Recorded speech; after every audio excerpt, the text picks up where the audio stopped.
নির্বাচনে কেউ যদি মনে করে কেন্দ্র দখল করে আমাদের ফলাফল ছিনিয়ে নেবে, হাত আস্ত রেখে কেউ বাসায় যাইতে পারবে না।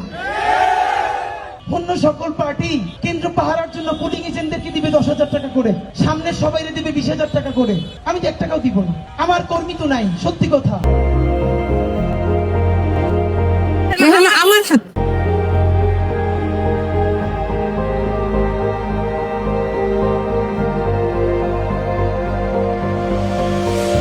বাংলাদেশের জনতা আমাদের কর্মী, এই জনতা কেন্দ্র পাহারা দিবে।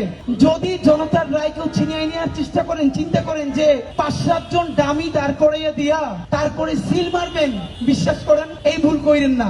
299টা আসনের রায় হইলেও ঢাকা 8-এর ফলাফল নিয়ে বাসায় যেতে পারবেন না।